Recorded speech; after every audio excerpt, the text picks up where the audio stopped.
Hello student, आज wifi के point पर 12th बोर्ड मैराथन तैयारी के नेक्स्ट लेक्चर में जो कि चल रहा है विद्युत रसायन में आज हम लोग कमाल का एक लेक्चर देखेंगे।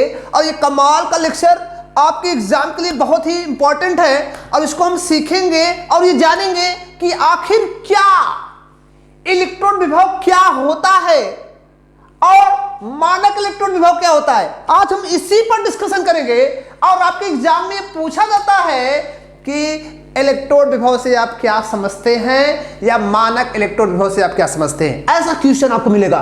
तो चलिए हम लोग पहले सीखते हैं कि ये इलेक्ट्रॉन विभव क्या होता है, आज उसी पर हम लोग डिस्कशन करेंगे। तो पहला वर्ड लिखा गया इलेक्ट्रॉन विभव क्या होता है, मतलब इलेक्ट्रॉन विभव से आप क्या समझते हैं। इसके लिए पहले हम लोग कुछ सीखते हैं फिर परिभाषित करते हैं। आपने प्रीवियस लेक्चर में देखा होगा कि जब किसी मेटल की राड को जब किसी धातु की छड़ को उसी ये धातु हमने माना क्या है, यम है, और उसी धातु के आयन की बिजली में डुबोया गया है।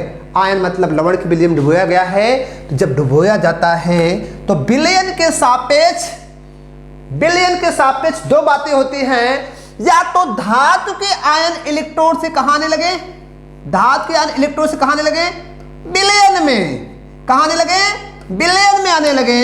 या तो फिर यह होता है कि धातु के जो आयन हो वह विलयन से कहां एकत्रित होने लगे, इलेक्ट्रोड पर।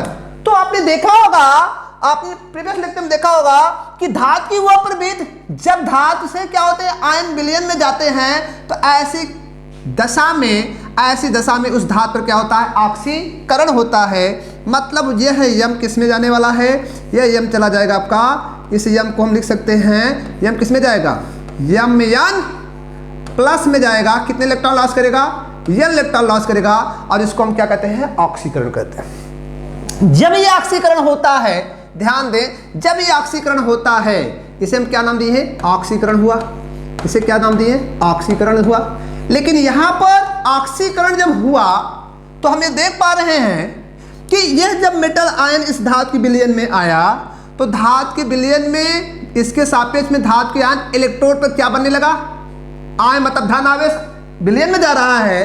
तो यहाँ पे क्या एकत्रित होने लगा, इलेक्ट्रॉन एकत्रित होगा, जिसके कारण इस इलेक्ट्रोड पर क्या बन जाता है, ऋण आवेश। क्या बन जाता है, ऋण आवेश। और हमने सुना भी था कल की क्लास में, प्रीवियस क्लास में हमने देखा भी था कि जिस इलेक्ट्रोड पर ऑक्सीकरण होता है उसे हम क्या नाम देते हैं, एनोड। क्या नाम देते हैं, एनोड नाम देते हैं।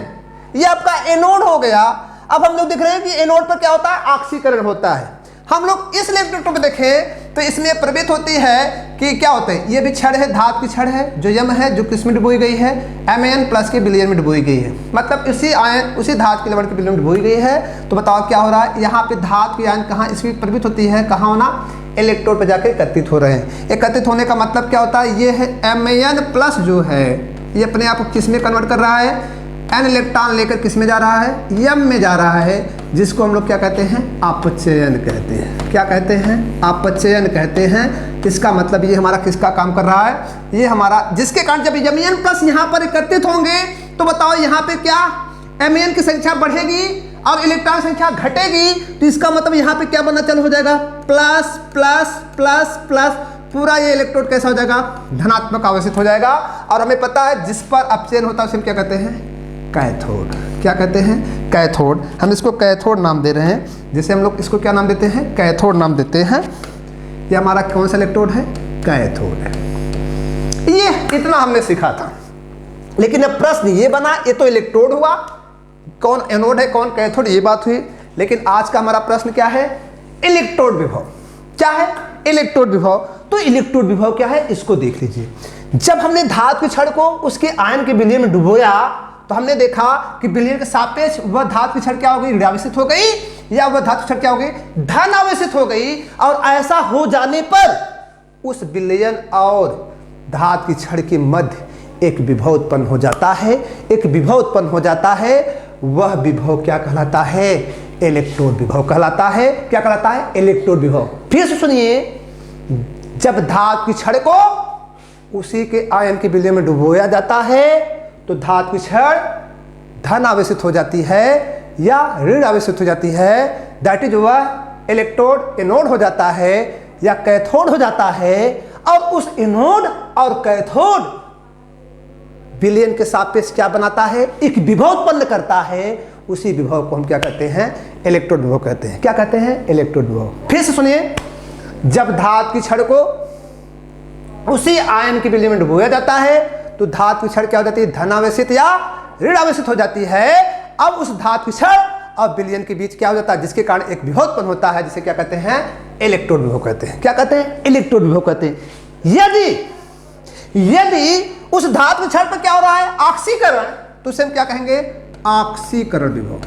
क्या कहेंगे, ऑक्सीकरण विभव। मैं आपसे बताना चाहता हूं, इलेक्ट्रोड विभव को सामान्य भाषा में ई से दिखाते हैं। किससे दिखाते हैं, ई से दिखाते हैं। किससे दिखाते हैं, ई से दिखाते हैं।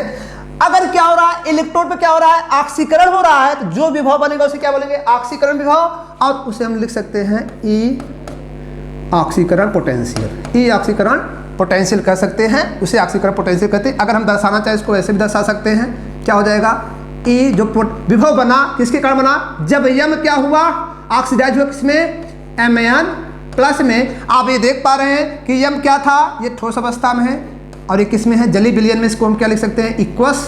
तो जलीय विलयन और मतलब एक द्रव अवस्था और ठोस अवस्था को अलग करने के लिए हमने यहाँ पर क्या लगा दिया, हाइपर लगा दिया। तो बताइए, जब इलेक्ट्रोड पर ऑक्सीकरण होता है और ऑक्सीकरण के कारण विलयन के सापेक्ष जो विभव उत्पन्न हुआ उसे क्या कहते हैं, ऑक्सीकरण विभव। और यदि इलेक्ट्रोड पर अपचयन से जो विभव बनता है उसे क्या नाम देते हैं, अपचयन विभव कहते हैं। क्या कहते हैं, अपचयन विभव कहते हैं, जिसको सामान्य भाषा में क्या दिखाते हैं, ई क्या, आरपी। ई आरपी, या इसको हम यहाँ पर लिख सकते हैं क्या, ई क्या हुआ, कब बना पोटेंशियल, जब यमएन प्लस किसमें गया, यम में गया। तो आप खुद देख सकते हैं यमएन प्लस किसमें है, इक्वस में है कि नहीं, और ये किसमें है, सॉलिड में। ये हमारा हुआ पोटेंशियल, इलेक्ट्रोड विभव हुआ। क्लियर। इलेक्ट्रोड विभव क्या है कि जब किसी धातु की छड़ को उसी आयन के विलयन में डुबोया जाता है तो विलयन के सापेक्ष धातु की छड़ पर क्या होता है, ऋण आवेशित हो जाती है या तो धन आवेशित हो जाती है, और उसी कारण इलेक्ट्रोड और विलयन में क्या होता है, विलयन के बीच एक विभव उत्पन्न होता है, जिसे क्या कहते हैं, इलेक्ट्रोड विभव। ये इलेक्ट्रोड पर ऑक्सीकरण हुआ उसे ऑक्सीकरण विभव कहते हैं, अपचयन हुआ तो अपचयन विभव कहते हैं। सामान्य भाषा में इलेक्ट्रोड विभव किससे दिखाते हैं, इसे दिखाते हैं। अब हमारा नाउ नेक्स्ट लेक्चर, मानक इलेक्ट्रोड विभव। ये मानक इलेक्ट्रोड विभव क्या होता है, मानक का मतलब होता है कि ये जो बनाया गया है, इस बनाए गए कंडीशन को, कंटेनर को जिसमें सब मटेरियल रखे गए हैं, उसे हम एक स्टैंडर्ड मानक मान लें। मानक क्या मान लें, एकदम सिंपली भाषा में मानक मान लेते हैं कि यही जो हमारा आयन है ये कितना हो जाए, ये जो विलयन में आयन रखा गया, धातु का आयन है वो कितना हो जाए, 1 मोलर हो जाए। उसकी सांद्रता कितनी हो जाए, 1 मोलर सांद्रता का हो, और जो इसका ताप हो, कितने ताप का हो, ये कितने ताप पर रखा गया सोल्यूशन, 25 पर रखा गया हो, 25 डिग्री सेंटीग्रेड मतलब 25 डिग्री ताप पर रखा गया हो। और जो इसका दाब हो, इसका दाब कितना हो, 1 वायुमंडलीय हो। कितना हो, 1 वायुमंडलीय हो। कितना हो दाब, 1 वायुमंडलीय। अब फिर से ध्यान दीजिए, यही चीज जो प्रोसेस हुआ है वही प्रोसेस को अगर हम क्या मान लें कि मानक इलेक्ट्रोड विभव कब बनेगा, मानक इलेक्ट्रोड विभव कब बनेगा, जिसको हम क्या कह सकते हैं कि 1 मोलर धातु आयन की सांद्रता वाले विलयन को 25 डिग्री सेंटीग्रेड ताप पर रखकर, 1 वायुमंडलीय दाब पर रखकर अगर ये देखा जाए, इलेक्ट्रोड, धातु की छड़ और विलयन के बीच जो विभव उत्पन्न होगा उस विभव क्या बोलेंगे, मानक इलेक्ट्रोड विभव। मतलब 25 डिग्री सेंटीग्रेड ताप, 1 वायुमंडलीय दाब पर 1 मोलर सांद्रता वाले विलयन में जब धातु की छड़ डुबोई जाती है तो उस धातु की छड़ और विलयन के बीच जो विभव उत्पन्न होता है उसे क्या कहते हैं, क्या कहते हैं बताओ, उसे कहते हैं मानक इलेक्ट्रोड विभव कहते हैं। और मानक इलेक्ट्रोड विभव को किससे दिखाते हैं, ई नॉट से दिखाते हैं। किससे दिखाते हैं, ई नॉट से। तो ई नॉट का मतलब क्या होता है, 25 डिग्री सेंटीग्रेड ताप पर, 1 वायुमंडलीय दाब पर 1 मोलर सांद्रता वाले आयन, धातु के आयन के विलयन में जब किसी धातु की छड़ को डुबोया जाए, उसी धातु को डुबोया जाए, उसी आयन वाली धातु को डुबोया जाए तो जो विभव बनता है उसे हम क्या नाम देते हैं, मानक इलेक्ट्रोड विभव, जिसको किससे दिखाते हैं, ई डॉट से दिखाते हैं। अगर हम देखें ये अगर मानक कंडीशन पर है तो जो ऑक्सीकरण होगा उसका नाम रखा जाएगा, क्या नाम दिया जाएगा, उस नाम को देखें, उसका नाम होगा मानक ऑक्सीकरण, क्या, मानक ऑक्सीकरण क्या विभव। मानक ऑक्सीकरण विभव कहेंगे, जिसको हम किससे दिखाएंगे, ई को क्या लगा देंगे, ई नॉट ओपी, क्या लगा देंगे, ई नॉट ओपी। और अगर ये भी क्या है, मानक कंडीशन पर ही है। कितना मानक कंडीशन है, 25 डिग्री सेंटीग्रेड ताप पर, 1 वर्ग मीटर दाब पर 1 मोलर आयन धातु आयन की सांद्रता के विलयन में जो धातु की छड़ हमने डुबोया है, मतलब ये जो धातु की छड़ डुबोई गई है, कितने में डुबोई गई है, कितने सांद्रता वाले आयन के विलयन में, 1 मोलर। कितना, 1 मोलर। कितने ताप पर, 25 डिग्री सेंटीग्रेड ताप पर। कितना है इसका दाब, 1 वर्ग मीटर दाब। अब इस पर अगर देखा जाए, तो जो विभव बनेगा, और वो विभव किसके कारण बना, अपचयन कारण बना, तो उसे हम क्या नाम देंगे, उसे नाम देंगे मानक क्या अपचयन, क्या अपचयन विभव। उसे क्या नाम देंगे, मानक अपचयन विभव कहेंगे, जिसको किससे दिखाते हैं, उसको हम दिखाते हैं ई नॉट आरपी से। किससे दिखाते हैं, ई नॉट आरपी। तो एक सामान्य भाषा मानक इलेक्ट्रॉन विभव किससे दिखाते हैं, ई नॉट से दिखाते हैं। लेकिन अगर यही ई नॉट हमारा क्या हो, ई नॉट हमारा क्या, यदि क्या हो रहा है, इलेक्ट्रोड पर मानक दशा पे क्या हो रहा है, अपचयन हो रहा है, उसे बोलेंगे मानक अपचयन विभव, जिसको किससे दिखाते हैं, ई नॉट आरपी से दिखाते हैं। और अगर क्या हो रहा है, मानक दशा पे क्या हो रहा है, इलेक्ट्रोड पे क्या हो रहा है, ऑक्सीकरण हो रहा है, तो जो विभव बनेगा उसे कहेंगे मानक ऑक्सीकरण विभव, जिसको किससे दिखाते हैं, ई नॉट, किससे दिखाते हैं, ई नॉट ओपी से दिखाते हैं। अब मैं आपको बताना चाहता हूँ, ए मतलब ई नॉट आरपी और ई नॉट ओपी हमेशा एक दूसरे क्या होते हैं, अपोजिट होते हैं। यदि ये वैल्यू पॉजिटिव आएगी तो ये वैल्यू क्या होगी, नेगेटिव होगी। और मैं ऐसे कहना चाहता हूँ, हर धातु के पास कुछ न कुछ विभव होता है, हर धातु में विभव होता है, तो वह विभव को हम लोग 2 रूप में पढ़ते हैं। एक सामान्य विभव के रूप पढ़ते हैं, उसे कहते हैं इलेक्ट्रोड विभव, और एक क्या होता है, मानक कंडीशन पढ़ते से कहते हैं मानक इलेक्ट्रोड विभव। ये हमारा हुआ इलेक्ट्रोड और इलेक्ट्रोड विभव। हाँ, एक क्वेश्चन आपसे पूछा जाता है कि इलेक्ट्रोड विभव किन किन कारकों पर निर्भर करता है, इलेक्ट्रोड विभव किन किन कारकों पर निर्भर करता है। तो मैं आपको बताना चाहता हूं, आप खुद यहां देख सकते हैं कि इलेक्ट्रोड विभव किन को कारकों पर निर्भर कर रहा है। तो पहला आप देख सकते हैं कि पहला कारक क्या दिख रहा है आपको, पहला कारक ये दिख रहा है, धातु की प्रकृति। धातु की प्रकृति, जैसे अगर मैं यहां पर क्या रखता, जिंक, तो जिंक में ये प्रकृति होती है, 1 बिलियन में उसके आयन जाते हैं। अगर मैं यहां पर रखता क्या, कापर, तो कापर के आयन बिलियन से कहा जाते हैं इलेक्ट्रोड पर। बताओ प्रकृति दोनों को अलग अलग आ रही नहीं। तो मैं पहला बताना चाहता हूं कि इलेक्ट्रोड पर किस पर निर्भर करता है, किस पर करता है, धातु की प्रकृति पर। किस पर, धातु की प्रकृति पर। अब आप खुद समझ सकते हैं कि जिंक आयन को अगर उसके आयन की, जिंक धातु को अगर उसके आयन की विलयन में डुबोया जाए, तो जिंक धातु किसका काम करती है, एनोड का काम करती है। जो उसका विभव होगा वो ऑक्सीकरण विभव होगा सामान्य कंडीशन पर, लेकिन मानक पर क्या होगा, मानक ऑक्सीकरण विभव होगा। कापर क्या करता है, कापर को अगर उसके आयन की विलयन में डुबोया जाए, तो कापर में प्रकृति होती है, उसके आयन क्या होते हैं, इलेक्ट्रोड पर क्या होते हैं, एकत्रित होते हैं, जिसके कारण उस पर क्या बनता है, अपचयन बनता है, जिसको हम क्या नाम देते हैं, मानक। अगर वो सामान्य भाषा में होगा तो अपचयन विभव होगा, अगर मानक कंडीशन होगा तो उसे क्या बोलेंगे, मानक अपचयन विभव। तो देखो कापर का भी है व्यवहार और जिंक का व्यवहार अलग अलग आ रहा है, ये होता है। नाउ दूसरा, विलयन की सांद्रता।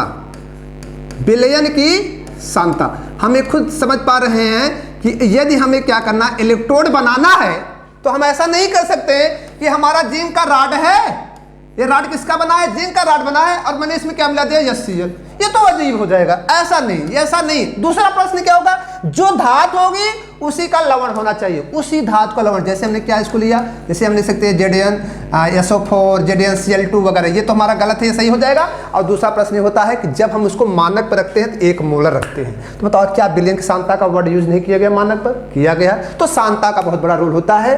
तीसरा पॉइंट हम देख रहे हैं कि वह जो इलेक्ट्रोड रखा गया है विलयन में, वो कितनी ताप पर रखा गया। तीसरा इसका फैक्टर क्या होता है, ताप होता है। और चौथा इसका क्या होता है, दाब होता है, जो आप खुद देख पा रहे हैं कि ताप पर भी काम कर रहा है और दाब पर काम कर रहा है। बताओ इलेक्ट्रोड विभव के कितने कारक प्रभावित करते हैं, 4। पहला धातु की प्रकृति, दूसरा विलयन की सांद्रता, तीसरा ताप और चौथा दाब। ये आपको ऐसे क्वेश्चंस मिलते हैं जिसका आप आंसर आसानी से दे सकते हैं। ठीक है, ये तो प्रभावित करने वाले कारक हो गए। यदि आपसे पूछा गया कि इलेक्ट्रोड विभव क्या होता है, फिर से सुन लें, इलेक्ट्रोड विभव क्या होता है, जब किसी धातु के छड़ को उसी के आयन की विलयन डुबोया जाता है, तो विलयन के सापेक्ष उस छड़ पर क्या हो जाता है, धनावेश उत्पन्न हो जाता है या ऋण आवेश। अब उस धनावेश और ऋण आवेश और विलयन का जो आयन होता है, उसके कारण क्या होता है, विलयन और छड़ के बीच एक विभव बनने लगता है और उस विभव को क्या कहते हैं, इलेक्ट्रॉन विभव। और यदि वह धातु के छड़ पर क्या हो रहा है, ऑक्सीकरण हो रहा है, उसे ऑक्सीकरण विभव कहेंगे। यदि अपचयन हो रहा है तो उसे अपचयन विभव कहेंगे। और यदि जब धातु के छड़ को किस पर रख दिया जाए, 25 डिग्री सेंटीग्रेड ताप पर रख दिया जाए, 1 वायुमंडलीय दाब पर रख दिया जाए और 1 मोल सांता के बिल्ली में उसको डुबोया जाए, तो ऐसी दशा में जो इलेक्ट्रोड विभव होगा उस इलेक्ट्रोड विभव को हम क्या बोलेंगे, मानक इलेक्ट्रोड विभव कहेंगे। यदि ऑक्सीकरण होगा तो मानक ऑक्सीकरण विभव होगा और यदि अपचयन होगा तो उसे मानक अपचयन विभव कहेंगे। और ऑक्सीकरण अपचयन विभव एक दूसरे क्या होते हैं, अपोजिट होते हैं। मानक इलेक्ट्रोड विभव को ई नॉट से दिखाते हैं और इलेक्ट्रोड विभव किसे दिखाते हैं, ई से दिखाते हैं। ये बड़ा फैक्टर्स है, ये बड़ा फैक्टर है। ई मतलब सामान्य व्यक्ति है और ई नॉट मतलब क्या है, उसको डेकोरेट किया गया, बनाया गया, सजाया गया, संजोया गया, ऐसा कुछ फंक्शन होता है।